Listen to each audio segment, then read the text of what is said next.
మీ business ఏదైనా మీ ఊర్లో promotion చేయాలంటే అది సుమన్ టీవీతోనే సాధ్యం. ఇప్పుడే సంప్రదించండి.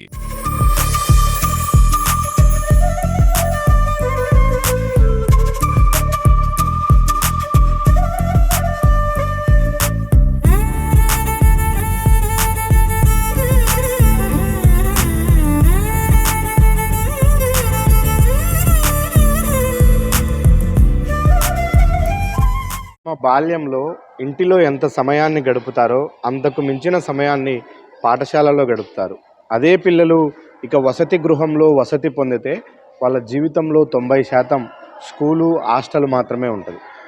అంతటి ప్రధాన భూమిక పోషించేటువంటి విద్యార్థుల జీవితంలో భాగమైన ఒకటి పాఠశాల, 2 హాస్టల్స్లో వాళ్ళ యొక్క వసతులు ఏ విధంగా ఉన్నాయి, వాళ్ళకు కల్పిస్తున్నటువంటి సౌకర్యాలు ఏ విధంగా ఉన్నాయి, వాళ్ళను చూసుకునే లాలన పాలన ఏ విధంగా ఉందనే దానిపైనే ఆ పిల్లల యొక్క ఎదుగుదల, విద్యాబుద్ధులు, క్రమశిక్షణ ఇవన్నీ కూడా ముడిపడి ఉంటాయి. అయితే ఈరోజు మీకు ఒక హాస్టల్ అంటే హాస్టల్ కాదు, అదొక అందమైన పొదరిల్లు. ఇక్కడ వార్డెన్లు అసలే ఉండరు. అమ్మలా లాలించే మరో అమ్మ ఉంటుంది, అదే దేవుడిచ్చిన అమ్మ అంటారుగా అలా. ఇది ఎక్కడో లేదు, రాజంపేట టౌన్లో ఉంది బీసీ సమీకృత బాలికల వసతి గృహం. ఇదే వసతి గృహంలో గత కొన్నేళ్లుగా పిల్లలకు అద్భుతమైనటువంటి సేవలు అందిస్తూ వాళ్ళను ఒక అమ్మలాగా లాలిస్తూ పాలిస్తూ ఉన్న ఇక్కడి వార్డెన్ పెయ్యల శోభారాణి గారిని ఈరోజు మీకు ఇంట్రడ్యూస్ చేయబోతూ ఉన్నాము. ఆమె యొక్క గొప్పతనాన్ని మీ అందరికీ కూడా తెలియజెప్పే ప్రయత్నం చేయబోతుంది సుమన్ టీవీ. ఆమె మనతో ఉన్నారు. అమ్మా నమస్కారం. నమస్తే. మీరు ఇప్పుడు వైరల్గా మారారు, కాకపోతే ఇన్నేళ్ళుగా మీలాంటి వాళ్ళ యొక్క సేవను గుర్తించలేకపోయినందుకు మేము కూడా కొంత షేమ్గా ఫీల్ అవుతున్నాము. ఈ రోడ్డుకైనా గుర్తింపు వచ్చింది. మీ విద్యాభ్యాసం ఎలా సాగింది? మీరు ఈ ఉద్యోగంలోకి ఏ దశలో వచ్చారు? ఎలా ఉంది మీ ఆలోచన విధానం? నేను ఉద్యోగం అంటే నాకు చిన్నప్పుడే, నేను చిన్న పిల్లలుగా ఉన్నప్పుడే నాకు తెలియని ఆ టైంలోనే అమ్మ నాన్న ఇద్దరు చనిపోయారు. చనిపోతే అమ్మమ్మ తీసుకెళ్ళింది. అమ్మమ్మతో పిన్ని, మా అమ్మకు అక్క చెల్లెలు అనమాట, ఆమె ఉండింది ఇంట్లోనే. అందరితో వాళ్ళు పెంచుతూ ఉండగానే మా పిన్నికి పెళ్ళి అయింది, పిల్లలు పుట్టినారు. ఆమెకు ఇద్దరు పిల్లలు, ఇద్దరు అబ్బాయిలు అనమాట. ఇంకా వాళ్ళతో నేను మా పిన్నికి ఎప్పుడైతే పెళ్ళి అయిపోయి ఒక బాబు పుట్టినాడో అప్పుడు అమ్మమ్మ కూడా చనిపోయింది. అమ్మమ్మ తాత ఇద్దరు చనిపోయినారు. సో దానివల్ల నాకు పెద్ద కేరింగ్ తీసుకున్న వాళ్ళు కూడా ఏదో నన్ను పెంచినారు. ఏమి ఆస్తి ఏం లేదు, పూర్ ఫ్యామిలీనే మాది. అమ్మ నాన్న పాల వ్యాపారం చేసుకునేవాళ్ళు. అట్లా చనిపోయిన తర్వాత పిన్ని వాళ్ళ దగ్గరే పెరిగాను. నేను పెరిగితే వాళ్ళే చదివిపించారు నన్ను. నేను 1వ తరగతి నుండి 7వ తరగతి వరకు కడప, మొత్తం నా ఎడ్యుకేషన్ మొత్తం కడపనే. అక్కడ ఇన్నారెడ్డి అప్పర్ ప్రైమరీ స్కూల్ అని చిన్న చౌకులు, అక్కడ 7వ తరగతి వరకు. ఆ తర్వాత 8 నుండి 10 వరకు మున్సిపల్ హై స్కూలు. ఆ తర్వాత ఇంటర్మీడియట్ రామకృష్ణ జూనియర్ కాలేజీ, ఆ తర్వాత ఉమెన్స్ కాలేజీ. అదైన తర్వాత నంద్యాలలో బీఈడీ చేర్పించారు. అంటే అక్కడ సీట్ వచ్చింది, అక్కడ జాయిన్ చేశారు. ఆ తర్వాత నేను డిఎస్సి రాశాను, అది సెలెక్ట్ కాలేదు. మళ్ళీ ఇది రాసుకున్నాను. సైమల్టేనియస్గా ఒకేసారి 2 సెలెక్ట్ అయ్యాను. కానీ నాకు చిన్నప్పటి నుండి ఒక కోరిక అన్నమాట. నేను ఎక్కడ ఒక హాస్టల్, నేను మా ఇంటి పక్కనే ముత్రాసుపల్లిలో కొత్తగా అప్పుడే హాస్టల్స్ అనమాట పక్కన ఉన్నింది. హాస్టల్ ఉంటే ఆడ వాళ్ళు అన్నం పెడితే పైన పురుగులు తెలియటివి, నల్లగా మూతులతో. ఆ రోజుల్లో అంటే నేను చిన్నపిల్లప్పుడు, అంటే 75, 78, 80. అప్పుడు అనుకున్నా నేను కూడా పెద్ద అయితే ఇట్లే హాస్టల్ వార్డెన్గా కావాలా. అక్కడ ఆమె పేరు నాకు ఇప్పటికీ గుర్తు, సుబ్బమ్మ మేడం. రీసెంట్గా రిటైర్డ్ అయ్యారు ఆమె. నేను హాస్టల్ నేను ఒక మంచి నేను పనిచేసే హాస్టల్ ఒక పేరు రావాలా, పిల్లల్ని మంచిగా చూసుకోవాలా, ఒక మంచి ఆదర్శం తెచ్చుకోవాలా అనేది కోరిక అనమాట. అట్లా నాకు ఫస్ట్ పోస్టింగ్ నందలూరు ఇచ్చారు. ఆ తర్వాత అక్కడ నేను కొద్ది రోజులే, ఒక 6 నెలలు 7 నెలలు చేశాను. మళ్ళీ అక్కడ ఏదో ఇబ్బంది అనేసి, పాత వాళ్ళు అయితే పోరు, నువ్వైతే వెళ్తావమ్మా, కొత్త వాళ్ళు అయితే వెళ్తారని చెప్పేసి నాకు అక్కడ పోస్టింగ్ ఇచ్చారు ఆఫీసర్ గారు. అప్పుడు ఆయన నాగేశ్వరరావు గారు అని డిస్ట్రిక్ట్ ఆఫీసర్ గారు అక్కడ పోస్టింగ్ ఇచ్చారు. కలెక్టర్ గారు వచ్చేసి కృష్ణబాబు సార్ అక్కడ ఇచ్చారు. సరే, అక్కడికి వెళ్ళిన తర్వాత అక్కడ 7.5 సంవత్సరం పనిచేశాను ఒకే చోట. చాలా ఎట్లా అంటే ఇంకా ఇక్కడన్నా నాకు కేవలం పిల్లలతో మాత్రమే, పేరెంట్స్ వస్తే వాళ్ళతో మాత్రమే నాకు రిలేషన్ ఉంది. కానీ అక్కడ ఊరు వాళ్ళు ఒకటే మాట అన్నారు. అక్కడ ఒక ఆయన పెదరామయ్యనని సర్పంచ్ ఉన్నారు. ఆయన నేను వస్తా అంటే పక్కకు పోతారు అనమాట. నేను అడిగాను, ఎందుకయ్యా ఊరంతా మీరు వస్తా అంటే పక్కకు పోతే అంటే, మా బిడ్డ పెద్ద ఆయన పెద్ద ఆయన పేరే పెద్దరామయ్య. మా బిడ్డలకు ఎక్కడి నుంటో వచ్చి కడుపు నువ్వు అన్నం పెడతాండవు మా కడుపు నిండా అనే మాట అనేవారు అనమాట. అట్లా నాకు ఉన్న నేను 7.5 సంవత్సరం అది బెస్ట్ హాస్టల్గానే చేసుకున్నాను నాన్న. ఆ తర్వాత గాలివీడికి వెళ్ళాను. గాలివీడి నుంచి బద్వేలు, గాలివీడి నుండి ఇక్కడికి వచ్చాను. ఇక్కడ నుంచి మళ్ళీ బద్వేలుకి వెళ్ళాను. బద్వేలు నుంచి మళ్ళీ ఇక్కడికి వచ్చాను అనమాట. ఇక్కడికి వచ్చి 2018లో వచ్చినాను. 2018 జూలైలో వచ్చినాను. అప్పటి నుండి ఇక్కడే ఉన్నాను. అట్లా దానివల్ల నాకు అంటే పెద్ద నన్ను ఎవరో సాకింది, ఎంత పిన్ అయినా సాకింది, చదివిపించింది. అవ్వ తాత ఉండింటే నాకు పెళ్లి చేసిండే వాళ్ళేమో కానీ మా ఎవరి వాళ్ళు పట్టించుకోలేదు. సరే ఆ పిల్లల్ని చూసుకుంటా వాళ్ళతోనే ఆమెనే అమ్మ నాన్న అనే పిలిచేదాన్ని, మా పిన్ని అమ్మ అనే. మీరు పెళ్లి వైపు వెళ్ళకపోవడానికి ప్రత్యేకమైన కారణం అంటూ ఏం లేదు నాన్న. కేవలము నన్ను దాని మీద నాకు ఆలోచన పోలేదు. ప్లస్ ఎవరు నన్ను బలవంతం చేసింది లేదు. అందుకని తమ్ముళ్ళు ఉన్నారు, వాళ్ళు నన్ను సొంత వాళ్ళ ఇప్పుడు నా పెద్ద తమ్ముడు అంటే పిన్ని కొడుకు, పెద్ద తమ్ముడు సర్కిల్ ఇన్స్పెక్టర్. అబ్బాయి అమ్మ అనే పిలుస్తాడు, అమ్మ అంటాడు. అబ్బాయి కూడా ఎవరికైనా చెప్పడం కూడా మా అమ్మ తర్వాత మా అక్క కానీ మేము అమ్మ అనే పిలుస్తాము. వాళ్ళని చదివిపించుకుంటాం. వాళ్ళకు ఇప్పుడు వీళ్ళ మీద ఎంత తీసుకుంటున్నానో శ్రద్ధ, అదే శ్రద్ధ వాళ్ళ మీద తీసుకొని వాళ్ళని ఫలాన్ని చదువుకోండి. నేనే పెద్దదాన్ని కాబట్టి వాళ్ళకు నాకు 10 years ఏజ్ గ్యాప్. అట్లా వాళ్ళకు కావాల్సిన చదువు వాళ్ళకి చెప్పించుకుంటా వాళ్ళు సెటిల్ అయిపోయినారు. ఇంకా వాళ్ళు సెటిల్ అయిపోయిన తర్వాత నాకు పూర్తిగా డెడికేటెడ్గా ఇప్పుడు అమ్మ కూడా మదనపల్లిలోనే ఉంటారు, తమ్ముడు మదనపల్లిలో సర్కిల్ ఇన్స్పెక్టర్, ఇంకొక తమ్ముడు కడపలోనే మైదుకూరులో ఉంటాడు. వాళ్ళ లైఫ్ సెటిల్ అయిపోయినాయి. ఇంకా పూర్తిగా డెడికేటెడ్గా నేను హాస్టల్లోనే డే అండ్ నైట్ ఇక్కడే ఉండిపోతాను. ఎప్పుడో ఏదన్నా ఇంట్లో ఇబ్బంది ఉంది లేదా ఏదైనా కార్యాలు ఉన్నాయి అన్నప్పుడు ఒక 2 రోజులు కానీ 3 రోజులు కానీ పోతాను. నేను ఇక్కడే ఫస్ట్ కొత్తలో నా మున్సిపాలిటీలో పనిచేస్తాడు రమణయ్య, వాళ్ళ ఇంట్లోనే రెంట్గా అద్దెకు తీసుకున్నా. ఒక్కదానికి ఎందుకు అంటే 24 గంటలు ఇడే ఉంటారు, మళ్ళీ ఎందుకు వద్దులే అని చెప్పేసి ఇక్కడికే వచ్చేసినాను అనమాట. మా చిన్నప్పుడే అమ్మా నాన్న ప్రేమకు దూరమైన మీరు అక్కడి నుంచే మీకు ఒక స్ఫూర్తి కలిగిందా? అవునన్నా. ప్రతి బిడ్డకు ఇప్పుడు ఎట్లా అంటే ఇక్కడ వీళ్ళు నన్ను అమ్మ అని ఎప్పుడైతే పిలవడం నేర్చుకున్నారో ఇంకొంచెం నేను పూర్తిగా వాళ్ళ మీద డెడికేటెడ్గా ఎప్పుడు చేయగలిగినానంటే మయూరి అని ఒక అమ్మాయి నేను ఇప్పుడు వెళ్ళిపోయింది. అమ్మాయి 10th అయిపోయి వెళ్ళిపోయి కూడా 4 years అయింది. అమ్మాయి 3వ తరగతిలో చేరింది నా దగ్గర, ఈ కోడూరు అనమాట. అమ్మాయికి అమ్మలేదు, నాన్న ఇంకో పెళ్లి చేసుకుని బయటకు వెళ్ళిపోయినాడు, రాడు పట్టించుకోడు. ఆ పిల్లకు అమ్మ అంటే ఇష్టం అనమాట, అమ్మ కావాలా అని. ఆ ఫస్ట్ నన్ను అమ్మాయి పిలిచింది అమ్మ అని, మయూరి అమ్మ అని. ఎప్పుడు జరిగిందమ్మా ఇది? నాకు తెలిసి నేను ఫస్ట్ టైం ఇక్కడ 2013లో వచ్చినాను అన్నాను కదా, అప్పుడు 2015లోనే ఎప్పుడు అంటే ఇదే నెల నాది బర్త్డే ఉందన్నమాట. ఆ బర్త్డేకి అమ్మాయి ఒక బొమ్మ గీసింది, చిన్న అమ్మ బొమ్మ గీసి అమ్మ అంటే మా శోభారాణి టీచర్ లాగా ఉండాలా అని అది నాకు ఇవ్వడానికి భయపడతా ఉన్నారు. ఇంకొక పిల్ల పెద్ద పాప వచ్చి మేడం వీళ్ళు ఏందో మీకు గిఫ్ట్ ఇస్తారంట అంటే ఏంది నాయన నాకెందుకు రా గిఫ్ట్లు, మీరే నాకు గిఫ్ట్లు అని అన్న. మీరు ప్రేమ అభిమానం నాకు ఒకటి చిన్నప్పటి నుండి టు బి ఫ్రాంక్ అంటే చెప్పకూడదేమో, నాకు ప్రేమ అభిమానం నేను వీళ్ళ దగ్గర నేను తీసుకుంటాను. మీరు తెలుసు అట్లా కొంచెం అటు బాగా లేకుండా అటు కూర్చుంటే ఇందాక శాలిని అని పిలిచాను కదా, మా ఏం అట్లుండవు తినుమా కొంచెం తిను అని ఎత్తుకోను, చుట్టుముడతారు మిమ్మల్ని పిల్లలు. నాకు నేను ఎక్కడ ఉన్నా ఈడికి వచ్చి నేను ఏదైనా ఎన్ని సమస్యలు ఉన్నా ఇక్కడికి వచ్చి కూర్చున్నాను, నా సమస్యలన్నీ మర్చిపోతా, ప్రశాంతంగా ఉంటాను నేను. ఈ సేవలో మీకు ఒక స్వార్థం ఉందని నేను అంటా. ఉంది. ఎందుకంటే మీరు మీ తల్లిదండ్రుల దగ్గర కోల్పోయిన ప్రేమను ఇక్కడ పొందుతున్నారు. మీరు పిల్లలకు పంచడం కాదు, వాళ్ళ దగ్గర నేను తీసుకుంటున్నా. బాకీ పడ్డారు మీరు, వాస్తవం. అట్లనే నా దగ్గర పని చేసే వాళ్ళు కూడా నన్ను వాళ్ళ బిడ్డ కంటే ఎక్కువ చూసుకుంటారు. ఎందుకంటే వాళ్ళు కూడా లాంగ్ స్టాండింగ్ ఇక్కడ ఉండేది. నేను పూర్మామిడిలో పని చేసేటప్పుడు కూడా ఇందుమతి రాజేశ్వరి అని 2 వర్కర్లు ఉండేవాళ్ళు. వాళ్ళు ఎట్లా అంటే నిజంగా నాకు ఒకసారి హెల్త్ బాగాలేకపోతే నాకు అన్ని మంచంలో చేసినారు. అట్ ద సేమ్ టైము నాకు కాల్ ఫ్రాక్చర్ అయింది, బస్ ఎక్కుతా పూర్మామిడిలో. సరే మా తమ్ముడు వాళ్ళు వచ్చి ఇంటికి తీసుకొచ్చుకున్నారు. ఇంటికి తీసుకొస్తే ఇందుమతిని తీసుకొని సులోచన అని అక్కడ ఆ ఊరు అన్నపూర్ణ ఇట్లా ఒక 5-6 మంది కలిసి మా ఇంటికి వచ్చినారు. మొండి పట్టు పట్టినారు, మా మేడంని మేము తీసుకుపోతాము, మేము చూసుకోవద్దు, మా అక్కడ బాత్రూమ్ లెట్రిన్ లేదు కదా అంటే ఎత్తు లెట్రిన్ లేవు, కాళ్ళు ఎక్కువ కూర్చోకూడదు అని అంటే మేము తీసుకుంటాము అని చెప్పేసి నన్ను బలవంతంగా తీసుకెళ్ళి అక్కడే పెట్టుకున్నారు. నాకు కట్టిప్పినంత వరకు ఇంటికి రానిళ్ళు. అది వాళ్ళ దగ్గర ఉంటే నేను ఇంకా ఇక్కడన్నా ఫ్యామిలీస్ అంత లేదు కానీ అన్న ఏదో వస్తా. అక్కడ ఊరంతా నాకు ఇప్పటికీ రిలేషన్ ఉంది నాకు ఆ ఊర్లో. అంటేనే ఒక తప్పుడు అభిప్రాయం, ప్రభుత్వ హాస్టల్స్ అంటేనే ఒక తప్పుడు అభిప్రాయం. ఫుడ్ బాగుండదు, ఫుడ్ బాగుండదు, అక్కడికి వస్తే దోచుకుంటారు, సరుకుల్లో మిగిలించుకుంటారు దోచుకుంటారు. ఉంటారు అనే అభిప్రాయం నుంచి ఈ మాటలు విన్నప్పుడు మీకు ఏమనిపిస్తుందమ్మా? నాన్న నేను ఈ డిపార్ట్మెంట్లోకి రాకముందు నేను అదే ఊహించుకునేదాన్ని.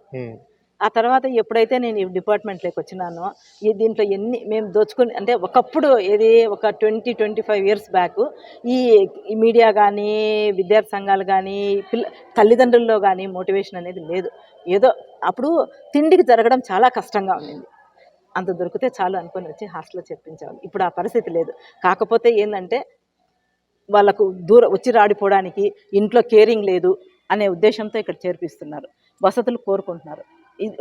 అట్లా ఉన్నప్పుడు ఇప్పుడు దోచుకుంటున్నారు అనేది వార్డన్లు దోచి పెడతాండారు, దోచుకోవడంలో పూర్తిగా అన్ని చోట్ల పరిస్థితి మారిందంటారమ్మా? 100%. కాకపోతే ఇంత డెడికేటెడ్గా కాకుండా ఏదో మా ఉద్యోగ ధర్మము, మేము డ్యూటీ టైంకి వెళ్ళినాము, చేసినాము, గవర్నమెంట్ ఇచ్చినాము, వచ్చేసినాము అనేది పద్ధతి ఉంది. కానీ ఎక్కడైతే ఇబ్బందికరమైన పరిస్థితులు అయితే లేవు. ఎక్కడో 1% ఎక్కడో ఉంది. అది కూడా ఏంటంటే రెగ్యులర్గా కాదు, ఎప్పుడన్నా ఇబ్బంది కలిగినప్పుడే కొంచెం ఇది ఉంది. కానీ హాస్టల్స్ అయితే 100% మారినాయి నాన్న. ఇంకొక కూడా అభిప్రాయం, ఎందుకంటే ఇలాంటి ప్రభుత్వ హాస్టల్స్లో ఎక్కువ మంది పేద మధ్యతరగతి పిల్లలే చేరతారు. వాళ్ళ పట్ల ఒక వివక్ష ఉంటుంది. వార్డెన్లు ప్రభుత్వ ఉద్యోగస్తులు వాళ్ళ పిల్లల్ని చూసినట్టు వీళ్ళని చూడరు అని ఒక అభిప్రాయం కూడా ఉంది. నేను ఇలా అడుగుతున్నాను, మీరు తప్పుగా అనుకోవద్దు, ఎందుకంటే వీటన్నిటికీ సమాధానం దొరికేది ఇక్కడే నేను భావిస్తున్నాను. దానికి నేను ఒక క్లారిటీ ఇస్తాను మీకు. మా బిడ్డలను పట్టించుకోవడంలే, మా బిడ్డలు మర్చిపోయినాం అంటే ఉండేవాళ్ళు, నేనని కాదు. ఎందుకంటే రౌండ్ ద క్లాక్ ఇక్కడే ఉండిపోవాల. ఇప్పుడు ఇంటికి పోయినాము, అట్లా కూర్చున్నాము, అన్నం తిందామని ఒక బిడ్డకు బాగలేదనని ఫోన్ వస్తుంది, వెంటనే అది కూడా మానేసి వచ్చేస్తాం. మా బిడ్డకు బాగాలేదు అంటే అమ్మాయికి బాగా అయినంత వరకు హాస్పిటల్లో ఉంటే హాస్పిటల్లో, హాస్టల్లో ఉంటే హాస్టల్లో కేరింగ్ కూర్చోవాలి. ప్రతి ఒక్క వార్డన్, ఈవెన్ లేడీస్ అని కాదు, జెంట్స్ అని కాదు, ప్రతి ఒక్క హెచ్డబ్ల్యూఓ, ఇప్పుడు మాకు వార్డన్ అని కాకుండా హెచ్డబ్ల్యూ హాస్టల్ వెల్ఫేర్ ఆఫీసర్, ప్రతి ఒక్క హెచ్డబ్ల్యూఓ కూర్చుంటున్నాము. మా బిడ్డలకు బాగాలేదంటే ఎవరో ఒకరు చూసుకోండి మీరు ఇంట్లో ఉండేవాళ్ళు, ఇది ఉద్యోగం కదా, మనల్ని నమ్మి వదిలిపెట్టిపోయినారు అనే పద్ధతిలోనే ఉన్నారు ఇప్పుడు ప్రతి ఒక్క హెచ్డబ్ల్యూ. ఇదైతే చూసుకోవడం లేదనేది మాత్రం అది అపోహ. ఎక్కడైనా స్కూల్స్లో చదువు బాగా చెప్తారు అంటే అక్కడ అడ్మిషన్స్ పెరుగుతాయి, కానీ దానికి అనుబంధంగా ఉన్న హాస్టల్ బాగుంది అని ఇప్పుడు ఇక్కడ అడ్మిషన్స్ పెరుగుతున్నాయి అని విన్నాము. అవును, వాస్తవం. ఈ స్థాయికి మీరు ఈ హాస్టల్ను ఏ విధంగా తీసుకురాగలిగారు? నాకు కేవలము అదే మీరు ఇందాక అన్నారు కదా స్వార్థం అని, అదొకటి. నేను గొప్పగా ఉండాలా, గొప్పగా అంటే ఒక మా తోటి ఉద్యోగస్తుల్లో కానీ మా ఉన్నతాధికారుల దగ్గర కానీ మంచి శబాస్ అనిపించుకోవాలా అనే ఒక కోరిక అన్నమాట నాకు. అట్లనే నేను అందుకోసం అని చెప్పేసి నేను ఇక్కడ దీన్ని ఇంతగా డెవలప్ చేసుకోగలుగుతున్నాను. ఇంకోటి మెయిన్ ఏంటంటే నీట్గా లేకపోతే నేను ఉండలేను, ఫస్ట్ నేను ఉండలేను. నా కోసమైనా నేను నీట్గా పెట్టుకోవాలా. ఆ రోడ్డు కూడా నేను వచ్చిన తర్వాత వేయించుకున్న రోడ్డు. ఈ హాస్టల్ గురించి చెప్పండి. మేము చాలా హాస్టల్స్ చూసాము, ఇంత ప్లానెడ్గా పక్కాగా ఒక డెవలప్మెంట్ స్ట్రక్చర్తో ఉంది. మీరు ఇక్కడికి వచ్చినప్పుడు పరిస్థితులు ఎలా ఉన్నాయి? ఒక్కొక్క సౌకర్యాలను ఏ విధంగా మీరు ఇక్కడ ఏర్పాటు చేసుకున్నారంటే నాన్న, నేను వచ్చినప్పటికి కేవలము నాకు ఈ రూములు, ఈ హాస్టల్ ఇచ్చారు. పిల్లలంతా బేసిక్ స్ట్రక్చర్ స్కెల్టన్ ఇచ్చారు. ఆ రోజు పిల్లలు ఎంతమంది ఉన్నారు? కేవలము నేను వచ్చిన రోజు 60 మంది పిల్లలు, 62 మంది పిల్లలు ఉన్నారు. ఆ 62 మందిని ఈరోజు 325 మందికి చేసుకున్నా. ఎట్లా చేసుకున్నాను అని అంటే నేను పెంచుకున్నా. ఇక్కడ వాతావరణాన్ని అయితేనేమి, అధికారుల ద్వారా కొన్ని తీసుకున్నాను, దాతల ద్వారా కొంచెం చేసుకొని పేరెంట్స్కి చెప్పడం మొదలు పెట్టానట. స్కూల్లో పేరెంట్ మీటింగ్ పెట్టినప్పుడు, అమ్మ మీ పిల్లలకు పూర్తి వాళ్ళ మీద అంత జరగదు, ఒకవేళ పొరపాటు దానికి పూర్తి బాధ్యత నాది అనే ఒక పేరెంట్ని మోటివేట్ చేయగలిగినాను. చేసిన తర్వాత మీరు చూడండి, హాస్టల్ చూసి మీకు నమ్మకం కలిగిన తర్వాతనే జాయిన్ చేయండి, ముందు చేర్చమని నేను అడగడం లేదు అని చెప్పి తల్లిదండ్రులను మోటివేట్ చేసుకుంటూ ఈరోజు 320 మంది స్ట్రెంత్ని తెచ్చుకోగలిగినాను. అదే క్వశ్చన్ నేను అడగబోతున్నా. అడగండి. మనం చేయాలన్న ఒక ఇంట్రెస్ట్ ఉన్నా, పట్టుదల ఉన్నా, ప్రభుత్వం కింద నడిచే హాస్టల్ ఇది. సరైన టైంలో ఒక ప్రపోజల్ మనం పెట్టినా, సార్ ఇక్కడ డ్రింకింగ్ వాటర్ లేదనో, టాయిలెట్స్ బాగాలేవనో, ఒక ప్రపోజల్స్ పెట్టినా కూడా ఇన్ టైంలో ఫండ్స్ రావు, అవి డెవలప్ కావు. ఈ ఇబ్బందులు ఎప్పుడైనా మీరు ఎదుర్కొన్నారా?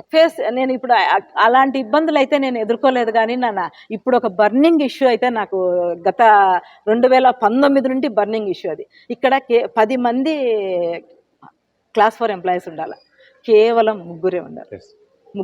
సిబ్బంది కొరత. అదొక్కటే నాకు బర్నింగ్ ఇష్యూ. దాన్ని రిటైర్డ్ అయిపోతున్నారు కానీ ఫిలప్ చేయడంలే.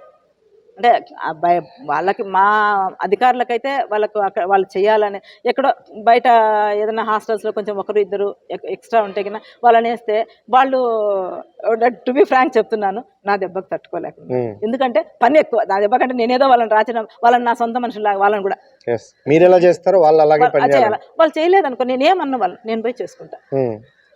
పిల్లలతో పాటు నేను కూర్చొని ఆడ ఏదైనా ఎప్పుడైనా సాటర్డే సండే వస్తే గార్డెన్ వర్క్ చేసుకుంటే నేను వాళ్ళతో పాటు కూర్చొని చేసుకుంటాను.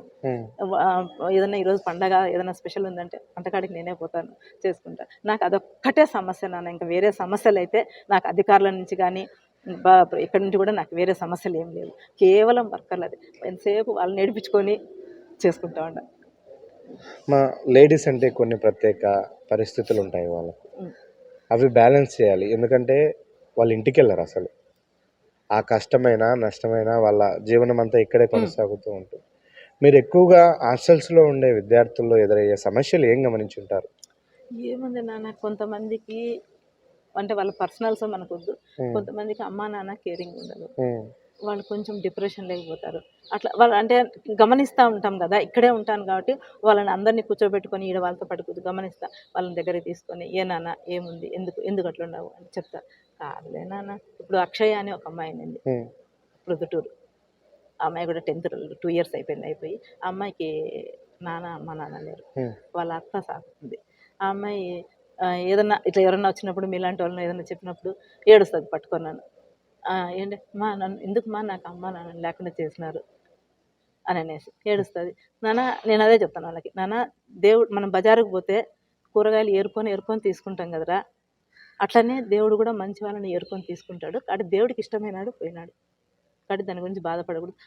అమ్మ ఏమనుకున్నారో నీ గురించి అది నువ్వు నెరవేర్చు, అప్పుడు వాళ్ళకి ఇచ్చేస్తావు అని అట్లా వాళ్ళని మోటివేట్ చేయడం. కానీ ఇప్పుడు పిల్లలకు మామూలుగా వచ్చేటి పీరియడ్స్ టైంలో వాళ్ళకి కొంచెం కడుపు నొప్పి ఉంటుంది, అది వాళ్ళు చెప్పడానికి కొంచెం అంటే ఇప్పుడు అది మామూలు అయిపోయింది, అది చెప్పుకోవడం ఇది కాదు. కానీ కొంచెము రిమోట్ ఏరియాస్ నుంచి ఉండరు, చెప్పుకోవడానికి కూడా ఇది అవుతారు. అందుకని మామూలుగా కూడా యాక్చువల్గా గవర్నమెంట్ పెట్టి ఈ మధ్య పెట్టారు. మొదటి నుంచి కూడా నేను ఒక బుక్ మెయింటైన్ చేస్తాను. ఇది మళ్ళీ డేట్ అయినప్పుడు రాసేయాలి. దాంట్లో ఈ 11 నెలలు 19 నెలలు మా దగ్గర ఉంటారు కదా, ఆ డేట్స్ రాసేసి అని పెట్టేసి ప్రతి నెల అయితేనే వాళ్ళు డేట్ రాసి సంతకం పెట్టాలి. వాళ్ళకి అప్పుడు ప్యాడ్స్ తీసుకుంటారు. ప్యాడ్స్ కూడా మనకు ఎవరన్నా డోనర్స్ దగ్గరనే, ఇప్పుడైతే స్కూల్లోనే ఇస్తున్నారు కాబట్టి ఇంకా మేము ఎవరిని అడగడం లేదు. అది ఒకటి ఉంటుంది. వాళ్ళకు బాగాలేనప్పుడు వచ్చి, అంటే చిన్నపిల్లల మెంటాలిటీ కదా, చిన్న అమ్మా బాగాలేదమ్మా ఇట్లా, లేదు నాన్న దానికి మా టాబ్లెట్స్ వేసుకోకూడదు, చిన్న వాటికి వేసుకోకూడదురా, ఇట్లా ఉండండి అంటే సరే వెళ్ళిపోతారు. అట్లా అది మీ పిల్లలు విద్యలోనే కాదు కో కరిక్యులర్ యాక్టివిటీస్ లో కూడా చాలా ప్రగతి ఉందని మేము ఉన్నాయి. మా కరాటే ఉంది, చెస్ ఉంది, ఖోఖో ఆడతారు. కరాటేకి రీసెంట్ గా కూడా నేషనల్ స్టేట్ వరకు ఆడేసి వచ్చారు. దానికి పిల్లలకు కూడా నేను ఇంకోటి ఏంటంటే వాళ్ళ మీద ఇందాక మీకు షరత్ అని చెప్పాను కదా, ఆ అబ్బాయి ఉన్నప్పుడు అయితే నా మీద ఫైనాన్షియల్ గా బర్డన్ పెట్టేవాడు కాదు. ఇప్పుడు అబ్బాయి చనిపోయినప్పుడు బర్డన్, మొన్న వెళ్తా ఉన్నారు, లాస్ట్ మంత్ వెళ్ళారు 23వ తేదీ రాజమండ్రికి వెళ్ళారు 3 పిల్లలు. అప్పుడు ఏం చేయాలని అడిగితే ఇప్పుడు స్వెటర్స్ ఇచ్చారు కదా, ఆ మేడం గారిని అడిగాను, అమ్మ నేను ఒక అమ్మాయికి అయితే ఇవ్వగలను, స్పాన్సర్ మేడం చేశారు. ఇంకా మిగతా ఇద్దరికి నేనే పెట్టుకొని పంపించేసి తల్లిదండ్రుల నుంచి ఉండదమ్మా. నాకు వాళ్ళని అడగబుద్ధి కాదు నాన్న, అసలు అడగను. వాళ్ళకి ఏదన్నా ఉంటే ఎట్లన్నా ఎవరో ఒక మీలాంటి వాళ్ళని అడుగుతానేమో కానీ, ఎందుకంటే వాళ్ళే పూజ చేసుకోవాలి. 95% పేదలే. ఒకవేళ కోయటుకు పోయినా కూడా ఆడ కూడా వాళ్ళు అంతంత వరకే సంపాదించుకోరాగలుగుతున్నా కానీ, ఏదో ఈడ 5,000 వస్తే ఆడ 10,000, దాంట్లో 2-3 బిడ్డలను సాదుకోవాలి. అందుకనేసి వద్దు, అడగాకండి, మనం ఏదో ఒక విధంగా ఆ టైంకి చేసుకుందాము అని చెప్పి చేసి వాళ్ళని పంపిస్తాను. ఇప్పుడు ఇంతకుముందు 2019లో ఇండిపెండెన్స్ డేకి కడపకి, అప్పుడు మనకు డివైడ్ కాలే, కడపకి తీసుకెళ్ళాను. ఫస్ట్ ప్రైజ్ వచ్చి పిల్లల్ని 35 మంది పిల్లల్ని, వాళ్ళకి డ్రెస్తో సహా ఎక్కడ ఏ బిడ్డ దగ్గర కూడా ₹1 డబ్బులు తీసుకోలేను నేను. ఏదన్నా ఇప్పుడు ప్లాన్ చేస్తున్నాం, రేపు 25, 26 జస్ట్ వాళ్ళు 10th క్లాస్ పిల్లల్ని, రిక్రియేషన్ ఉంటుంది వాళ్ళకు, అంతగా ఇంకా పర్మిషన్ కూడా అడగలేదు, నేను ప్లాన్ అయితే చేసుకున్నాము. ఏదో దూరం కాదు కానీ ఈ శిల్పారామము ఆ వండర్లా అదేదో పెట్టారు కదా కడపలో, అట్లా ఒక 2 days తీసుకెళ్ళాలని చెప్పిన పిల్లలకి. అమ్మ మీరు ఏదన్నా కొనుక్కోవాలా తినాలా అని అంటే మాత్రమే తెచ్చుకోండి, మనం బస్సు కూడా వద్దు. వేరే వాళ్ళని వెహికల్ అడిగాను, స్కూల్ వ్యాన్ కడప వాళ్ళది అడిగినాను, అకామిడేషన్ అక్కడే స్కూల్లో అడిగాను. అంటే ఒక 50 మంది పిల్లలు అవుతారు, మేము ఒక 3 స్టాఫ్, అందుకని వాళ్ళ అకామిడేషను ఫుడ్ వాళ్ళని అడిగాను అనమాట. వాళ్ళ స్కూల్ వాళ్ళని లక్షణంగా రండమ్మా మీరు అని అన్నారు. మా బంధువులే అవుతారు అంటే సరే అని ఇంకా దాన్ని పూర్తిగా ప్లాన్ ఆఫ్ చేయలేదు. దేనికి నేను పిల్లలకు ఇప్పుడు గండికోటకు తీసుకెళ్ళాము, అప్పుడు కూడా వెహికల్ ఆ రోజుల్లోనే 7,000 తీసుకున్నారు వెహికల్కి. అంతే కదా, వెహికల్ దూరం. నేను పిల్లలు ఎవరి దగ్గర అడగలేదు, అక్కడ కూడా ఫస్ట్ ప్రైజే. ఎక్కడ పోయినా ఒకటి దేవుడి దయ వలన ఫస్ట్ ప్రైజ్ తెచ్చుకుంటున్నారు. మొన్న కూడా ఇది స్వర్ణాంధ్ర స్వచ్ఛాంధ్రలో స్టేట్కి సెలెక్ట్ అయింది ఈ హాస్టల్. ఇప్పుడు ఇండిపెండెన్స్ డే కూడా మా సార్ ఎట్లా మా జిల్లా, మాకు ఒక జిల్లా అధికారి ఉండేవారు, ఇది జనవరి నుంచి అక్టోబర్ వరకు ఉన్నారు, ఆయన రిటైర్డ్ అయిపోయారు అక్టోబర్. ఆయన ఇంతవరకు మమ్మల్ని ఏ ఆఫీసర్ కూడా అంటే చెప్పి ఇక్కడికి వచ్చి చూసి నన్ననే కాదు ఎవరిని కూడా బయటికి ఎక్స్పోజ్ చేయించేవాళ్ళు కాదు. ఇప్పుడు ఈ సురేష్ సార్ అనే ఆయన ఏమంటే ఒక పిల్లలు బాగా ఒక బీసీ వెల్ఫేర్ డిపార్ట్మెంట్ ఉంది అని ఆయన చూపించినారు అందరికీ, కలెక్టర్ గారికి అయితేనేమి, అది ఉన్నతాధికారులకు అయితేనేమి, రాష్ట్ర స్థాయిలో మమ్మల్ని బయటికి తీసుకొచ్చి అట్లా ఆయన ఒక కరెక్ట్గా 6 రోజులు టైం ఉంది. అమ్మ ఒక పర్ఫార్మెన్స్ ఇప్పించకూడదా అమ్మ అన్న. నాకు ఫస్ట్ అయితే లేదు సార్ డబ్బులు కనీసం అంటే 50,000 ఎందుకంటే వాళ్ళకు ఒక్కొక్క జత 1,500 డ్రెస్ రెంట్కి, ఇంకా వాళ్ళను అట్లా 35 మందికి, అంటే అది పెద్ద స్టేజ్ కదా మీకు జిల్లాలో గ్రౌండ్, ఆ గ్రౌండ్ కనపడేట్టుగా ఉండాలి. 4-5 మంది చిన్న స్టేజ్ అయితే, అంత స్టేజ్ అయితే ఒక 5-6 మంది అయితే సరిపోతుంది. అట్లాగా 30-35 మంది అయితేనే వాళ్ళు అలో చేస్తారనమాట. సరే 35 మందికి ఇంకా ఎంత అవుతుందో డ్రెస్. అక్కడ తిరుపతిలో ఉన్నాడు ఒక అతను హిమకుమార్ గారు అని, అతన్ని రిక్వెస్ట్ చేశాను, నాకు 1,200, నేను 1000 రూపాయలకి అడిగితే అతను 1,200కి ఇస్తానమ్మా అని. సరే తెచ్చుకున్నా. మాకు ఆ వాళ్ళు పర్ఫార్మెన్స్ చేసిన దానికంటే కూడా వాళ్ళ మేకప్కి ప్రైజ్ వచ్చింది మాకు. 6 రోజుల్లో ఇక్కడ శివ అని ఒక అబ్బాయి డ్యాన్స్ మాస్టర్, ఆ అబ్బాయి నేర్పించాను. నేను ఆ అబ్బాయిని అడిగాను, నాన్న చేయగలమా శివ అని అంటే చేద్దాంలేండి మేడం. పిల్లలు కూడా ఇంకోటి ఏంటంటే నాకు పిల్లల దగ్గర నుండి సపోర్ట్ ఉంది, పిల్లల దగ్గర ఫుల్ సపోర్ట్ ఉంది, నేర్చుకుంటాం ఖచ్చితంగా. వాళ్ళు ఎక్కడ వెనకడుగు వేయరు అనమాట. కానీ నేర్చుకున్నారు, మేము అలసిపోయినామనో మాకు బాగాలేదని కాకుండా పట్టుదలగా నేర్చుకున్నారు, పోయినాము అట్లా. అది హాస్టల్స్లో ఇప్పుడు అమలవుతున్నటువంటి మెను, ఇప్పుడు హాస్టల్స్లో అమలవుతున్న మెను సరిపడినంతగా ఉందా? మీరు దానికి మించి ఏమైనా ఇక్కడ అదనంగా ప్రొవైడ్ చేస్తూ ఉన్నారా? నాన్న గవర్నమెంట్ ఇచ్చిన మెను అయితే 100% సఫిషియంట్. ఎక్కడ మన ఇళ్ళల్లో కూడా ఆ విధంగా చేసుకోం మనం. మన బిడ్డలకు కూడా ప్రతిరోజు ఒక శనివారం తప్పనిచ్చి ప్రతిరోజు గుడ్డిస్తాము ఏదో ఒక టైంలో. అంటే ఒక సండే మాత్రం మార్నింగ్ ఇస్తాము, మిగతా రోజుల్లో అంతా ఈ నైట్ పెడతాము. వారంలో 3 రోజులు చికెన్ పెడతాము. దాంట్లో వచ్చేసి సాటర్డే సండే స్వీట్ ఇస్తాము, ఒకరోజు కేసరి, ఒకరోజు పాయసం, చిక్కీ ఇస్తాము పొద్దున్నే టిఫిన్తో పాటు. వారంలో 2 రోజులు ఇడ్లీ ఉంటుంది, ఒకరోజు పూరి ఆదివారం. అనంటే వచ్చేసి పొంగల్ ఒకరోజు, ఈరోజు ఉప్మా ఉంది పొద్దున. మండే వచ్చేసి పులిహోర, బుధవారము ఇది జీరా రైస్, ప్రతిరోజు అరటిపండు, ఆదివారంలో శనివారం. మా పిల్లలకి ఎక్కువ పడేస్తారు, మా పిల్లలు ఎక్కువైన పిల్లలు గుడ్డు అరటిపండు. మా ఫుడ్ కమిషన్ చైర్మన్ మీ హాస్టల్ను విజిట్ చేసిన అనుభవాన్ని చెప్పండి ఒకసారి. చైర్మన్ గారు ఆ రోజు సడన్ ఇన్స్పెక్షన్ నాన్న, అంటే ఆయన పెనగలూరులో ఉన్నారు అని ఎప్పుడు తెలిసింది మాకు? 4-4:30 మధ్యలో తెలిసింది, పెనగలూరు పుల్లంపేట అని.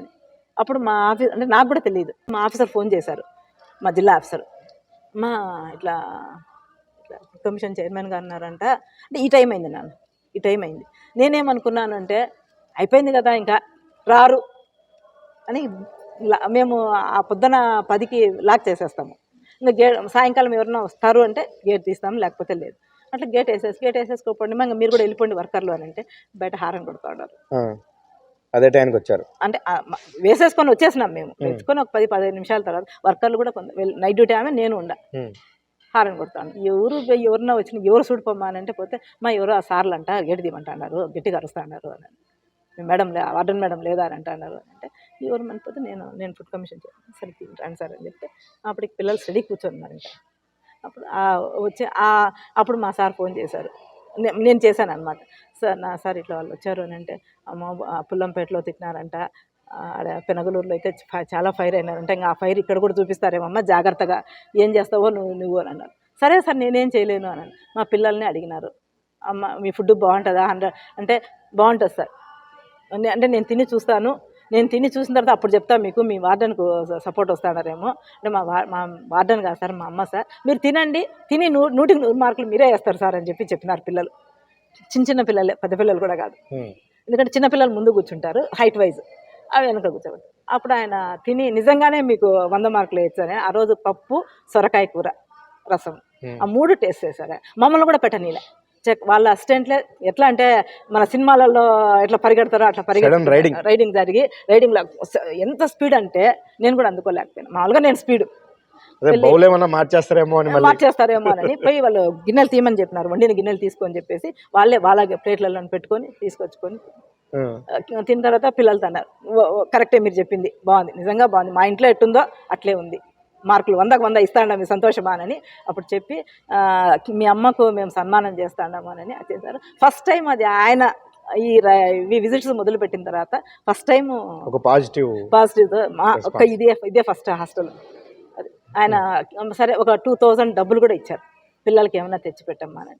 నేనేం చేశానంటే ఆ డబ్బులకి స్నాక్స్ అంటే మా పిల్లలకి నేను పెడుతూ ఉంటాను, వాళ్ళకి సఫిషియెంట్, వాళ్ళకి గవర్నమెంట్ మళ్ళీ నేను తెచ్చుకుంటూ ఉంటాను. మొన్న కూడా చిల్డ్రన్స్ డేకి నేను చేస్తే బాగుంటుంది, బయట క్యాటరింగ్ వాళ్ళకి ఇచ్చి A1 వాళ్ళకి బ్రెడ్ హల్వా స్వీట్ అట్లా చేయించుకుంటాను, తింటూ ఉంటారులే అనేసి మా పిల్లల్ని అడిగిన, ఏనన్నా మీకు ఏమైనా కావాలా సార్ గుర్తుగా ఏమైనా కొనుక్కుందామంటే, సార్ మీ ఇష్టమా గుర్తుగా కొనుక్కుందాం అంటే 2 ఫ్యాన్లు తెచ్చుకున్నాం, ఇంకొక 1000 రూపాయలు వేసి 2 ఫ్యాన్లు తెచ్చుకున్నాం, ఆయన పేరు రాసేసి పెట్టించున్నాం.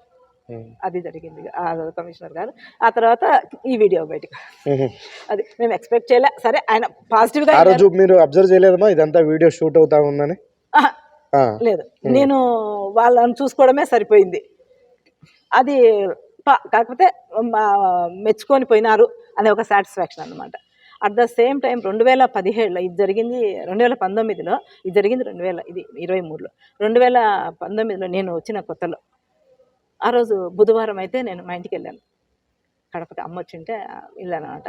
తెల్లారి లేచి రావాలా, సరే బుధవారం మాకు ఆఫ్ ఉంటుంది అనమాట, 1 గంట అటు ఇటు లేట్గా వెళ్దాంలే అని ఇంకా పడుకున్నాను, నిద్రపోలే, లేలే అంత పొద్దున్నే 6-6:30కి ఫోన్ వచ్చింది, విజిలెన్స్ రైడింగ్ అయింది. నేను ఇంకా నా కాళ్ళ చేతులు ఆడలే, ఎంత నేను అన్నా ధైర్యంగా ఉన్నా, నేను పర్ఫెక్ట్గా ఉన్నా, ఇప్పుడు మీరు వస్తాడారన్నా కూడా నాకు భయమే, ఏమో ఎక్కడ ఏది పట్టుకుంటారో ఆ భయం అయితే నాలో, వాళ్ళు వచ్చిపోయినంత వరకు ఇదైతే అంట.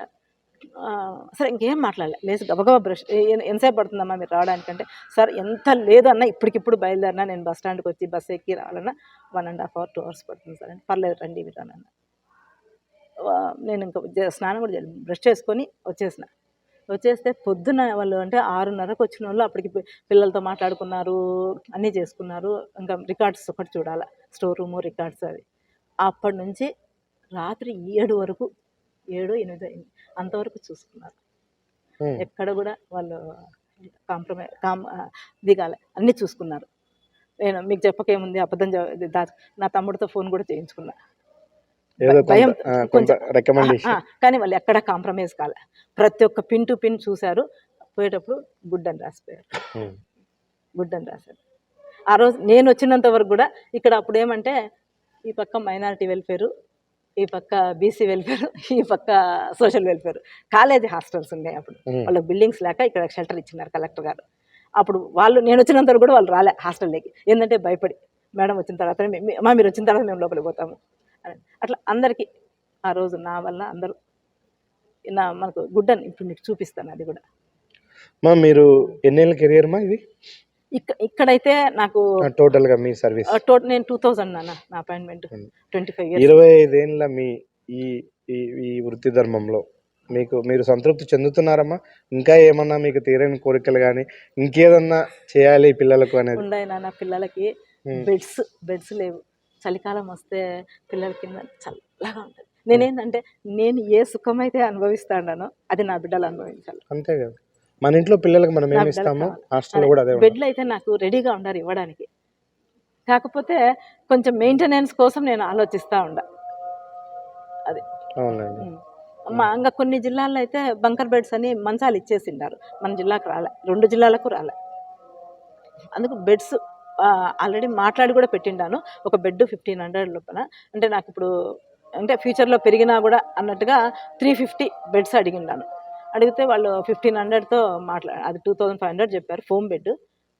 2 బెడ్లు వేసుకుంటే 3 పడుకుండేట్టుగా చిన్నపిల్లలే కదా, మనమైతే అదొక్కటి ఉంది నా కోరిక. ఆ బెడ్స్తో పాటు దోమతెరలు మెషులు వేయించినాం, కానీ ఈ డోర్లకు మెషులు వేసిన పిల్లలు కదా తీస్తూ ఉంటారు పోతూ ఉంటారు. దోమలు ఒకటే అరా ఉంటాయి, ఒకటే అరా కాదు ఎక్కువే ఉంటాయి, ఎంత కిటికీలకు మెషులు వేయించినా కూడా. అట్లా అనేసి వాటికి తగ్గట్టుగా దోమతెరలు, ఆ కోరికలు ఉంది నాన్న.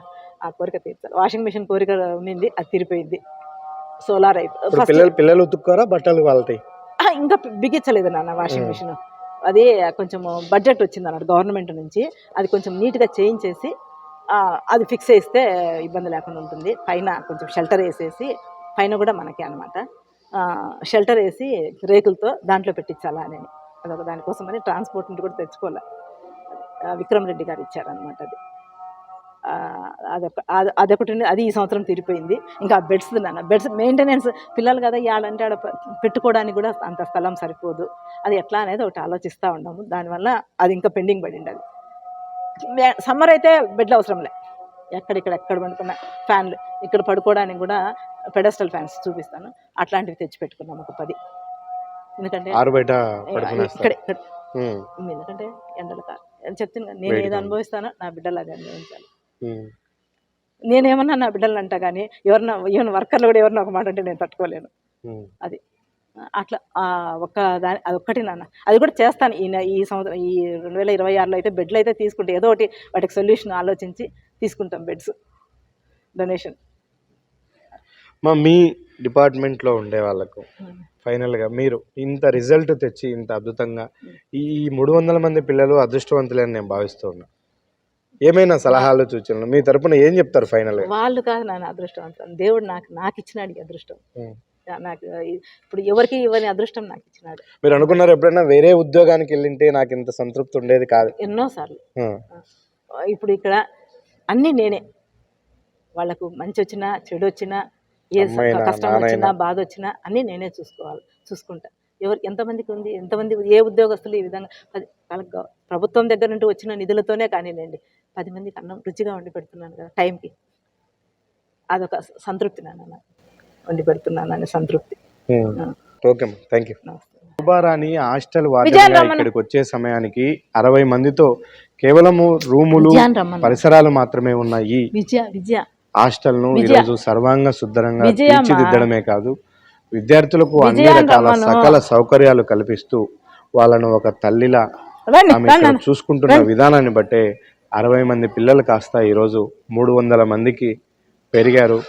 అనేక మంది ఈ పిల్లల తల్లిదండ్రులు మాకు ఇంకేడోకా లేదు, మీ దగ్గర మా పిల్లలు చదువుకుంటూ ఇక్కడే ఉంటే మేము ఇంకా ఏ విధమైనటువంటి వాకబు వాళ్ళ గురించి చేయాల్సిన అవసరం లేదు అన్నంత ధీమాగా వాళ్ళ పిల్లలను ఇక్కడ వదిలి వెళుతున్నారు. అంటే ఈ హాస్టల్లో శోభారాణి గారు విద్యార్థుల పట్ల చూపుతున్నటువంటి ప్రేమ, కరుణ, జాగ్రత్త ఏ పాటిదో మనం ఇట్లే అర్థం చేసుకోవచ్చు. ఏ క్లాస్ చదువుతున్నావు? 8th క్లాస్ ఏ సెక్షన్.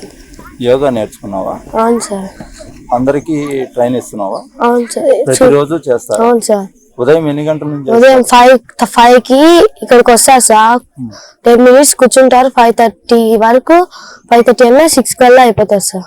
ఓకే. ఈ హాస్టల్లో ఎంత కాలం నుంచి ఉంటున్నావు? నేను 6th క్లాస్ నుంచి ఉన్నా సార్, 2 years, ఇప్పుడు 3 years, 3rd year. మేడం బాగా చూసుకుంటున్నారా? చూసుకుంటారు సార్. యోగా ఎన్ని నేర్పిస్తారా? నేర్పించాం సార్. నేను షరీనా తస్లీం. ఏ క్లాస్ చదువుతున్నావు? ఇప్పుడు ప్రెసెంట్ వచ్చేసి 10th క్లాస్ చదువుతున్నాను. ఈ హాస్టల్లో ఎంత కాలం నుంచి ఉంటున్నావు? నేను 3 years నుంచి ఉన్నాను సార్. ఓకే. కరాటీలో ఏ స్టేజ్ లో ఉన్నావు? నేషనల్ లో ఉన్నాం సార్. నేషనల్కి వెళ్ళావా? అవును సార్. అంటే బెల్ట్ ఏ స్టేజ్ లో ఉంది ఇప్పుడు? బెల్ట్ ఇప్పుడు ఎల్లోలో ఉంది సార్. ఎల్లోలో ఉందా? ర్యాంక్ ఎంత వచ్చింది?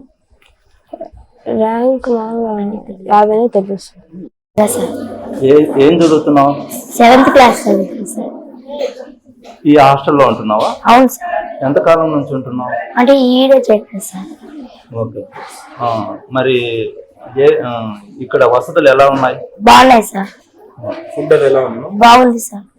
మేడం బాగా చూసుకుంటారు? బాగా చూసుకుంటారు సార్. నిజంగానే సార్. అమ్మా నాన్న ఎక్కడ ఉంటారు? కోయట్లో సార్. ఇద్దరు కోవిడ్లోనే ఉన్నారా? అవును సార్. ఎప్పుడు వస్తారు? ఇంకా సెలవులకి అట్లా వస్తారు సార్. ఇప్పుడు ఇక్కడ చేరిన టైమ్స్ ఒకసారి కూడా రాలేదా? రాలేదు సార్. ఫోన్ చేస్తారా? చేస్తాను సార్. ఓకే. మేడం బాగా చూసుకుంటున్నారా? బాగా చూసుకున్నారు సార్.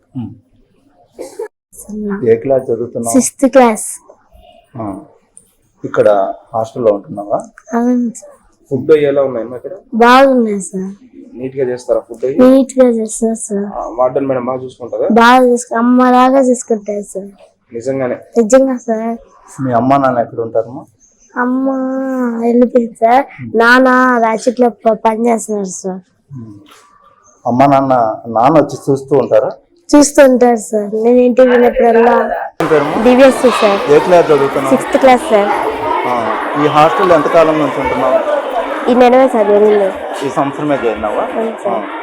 ఫుడ్ వసతులు అంతా బాగున్నాయి సార్. మేడం బాగా చూసుకుంటారు. చూసుకుంటారు సార్. అమ్మ నాన్న ఎక్కడ ఉంటారు? కువైట్లో ఉన్నారు సార్. కువైట్లో ఉంటారా? అవును సార్. మరి అమ్మ నాన్న గుర్తురారా నీకు? గుర్తురాడు సార్. ఎందుకనిమా? ఈ అమ్మ బాగా చూసుకుంటాను సార్. మేడం అమ్మలాగా చూసుకుంటుంది. అవును సార్. ఏ క్లాస్ చదువుతున్నావు? Present 10th class sir. 10th class బాగా చదువుతున్నావా? చదువుతున్నా సార్. ఫస్ట్ క్లాస్ లో పాస్ అవుతావా? అవుతా సార్. 600 మార్కులకు 600 వస్తాయా? చెప్పలేము సార్. రాసే వాళ్ళు కరెక్షన్ చేసే దాన్ని బట్టి ఉంటారు సార్. ఈ కరాటీలో ఏ స్థాయికి వెళ్ళి ఉన్నావు ఇప్పుడు? నేను నేషనల్ దాకా వెళ్ళా సార్. ఓకే. మొన్న స్టేట్ కి 2 మ్యాచెస్ వెళ్ళా సార్. ఓకే. నీ గోల్ ఏంటి? కరాటీలో అయితే ఊరమాస్ బెల్ట్ తెచ్చుకోవాలి sir, black belt. Okay. Normal గా అయితే నర్సింగ్ సార్. నర్సింగ్ చేస్తావా? అవును సార్. సమాజానికి ఉపయోగపడే నర్సింగ్ లో ఉంటావంటమాట. ఉంటా సార్. ఓకే. తర్వాత నీకు ఏదైనా అవసరతలు అక్కర్లు ఉన్నాయంటావా? లేవు సార్. అన్ని మా మేడం చూసుకుంటారు. ఏం కావాలన్నా మేడం అడిగితే మేడం తెచ్చిస్తారు. వార్డెన్ అమ్మ చూసుకుంటారా? అమ్మ చూసుకుంటారు సార్. ఓకే.